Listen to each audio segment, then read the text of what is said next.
মহিলারা নামাজে সালাম ফিরিয়ে একটি ছোট্ট দোয়া 7 বার পড়লে সংসারের সকল প্রয়োজন আল্লাহ পূরণ করে দিবেন।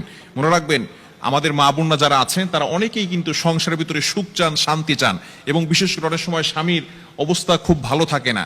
স্বামী দেখা যাচ্ছে অনেক কষ্ট করছে, কিন্তু সংসারে কোনো উন্নতি করতে পারছে না, ডেভেলপ করতে পারছে না। এই জন্য মহিলারা বিশেষ করে যারা আছেন তারা কিন্তু ঘরের ভিতরে অনেক সময় পান, নামাজ পড়ার একটু সময় পান, নামাজের পরে একটু আমল করার সময় পান। যেহেতু পুরুষরা বাহিরে থাকে, সকালবেলা বের হয় আর অনেক রাত্রে চলে আসে, এবং বিশেষ করে অনেক কষ্ট তারা বাহিরে করে থাকেন।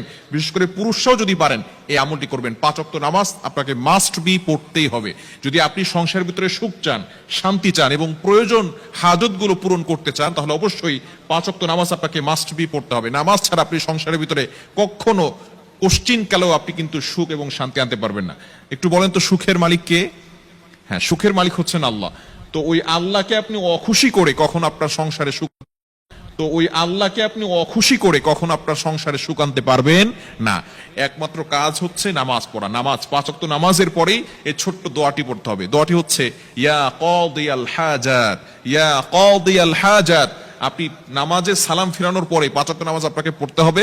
নামাজের পরে সালাম ফিরানোর পরেই আপনি আল্লাহু আকবার পড়বেন একবার, আস্তাগফিরুল্লাহ 3 বার, এরপরে আপনি পড়বেন ইয়া কাদিয়াল হাজাত, ইয়া কাদিয়াল হাজাত, ইয়া কাদিয়াল হাজাত 7 বার পড়বেন।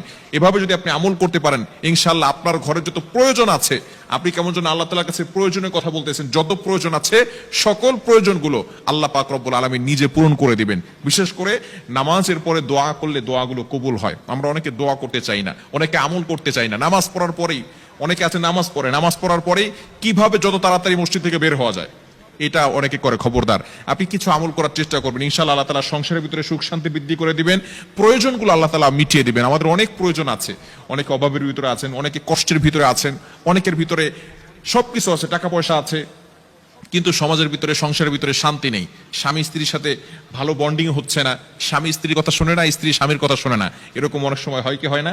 আপনি এই যে অভাবের ভিতরে আছেন, শান্তির অভাব, ঘরের ভিতরে শান্তি নাই, শান্তির প্রয়োজন, এই হাজতগুলোর জন্য আপনি আল্লাহর কাছে দোয়া করবেন, ইয়া কাদিয়াল হাজাত, ইয়া কাদিয়াল হাজাত।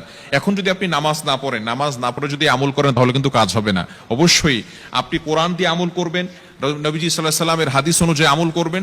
অবশ্যই আপনাকে নামাজ পড়তে হবে। মহিলারা নামাজে সালাম ফিরিয়ে একটি ছোট্ট দোয়া 7 বার পড়লে সংসারের সকল প্রয়োজন আল্লাহ পূরণ করে দিবেন। মনে রাখবেন, আমাদের মা বোনরা যারা আছেন তারা অনেকেই কিন্তু সংসারের ভিতরে সুখ চান, শান্তি চান, এবং বিশেষ করে অনেক সময় স্বামীর অবস্থা খুব ভালো থাকে না। স্বামী দেখা যাচ্ছে অনেক কষ্ট করছে, কিন্তু সংসারে কোনো উন্নতি করতে পারছে না, ডেভেলপ করতে পারছে না। এই জন্য মহিলারা বিশেষ করে যারা আছেন তারা কিন্তু ঘরের ভিতরে অনেক সময় পান, নামাজ পড়ার একটু সময় পান, নামাজের পরে একটু আমল করার সময় পান। যেহেতু পুরুষরা বাহিরে থাকে, সকালবেলা বের হয় আর অনেক রাত্রে চলে আসে, এবং বিশেষ করে অনেক কষ্ট তারা বাহিরে করে থাকেন। বিশেষ করে পুরুষরাও যদি পারেন এই আমলটি করবেন। 5 ওয়াক্ত নামাজ আপনাকে মাস্ট বি পড়তেই হবে। যদি আপনি সংসারের ভিতরে সুখ চান, শান্তি চান এবং প্রয়োজন হাজতগুলো পূরণ করতে চান, তাহলে অবশ্যই 5 ওয়াক্ত নামাজ আপনাকে মাস্ট বি পড়তে হবে। নামাজ ছাড়া আপনি সংসারের ভিতরে কখনো কোশ্চিন কালেও আপনি কিন্তু সুখ এবং শান্তি আনতে পারবেন না। একটু বলেন তো, সুখের মালিক কে? হ্যাঁ, সুখের মালিক হচ্ছেন আল্লাহ।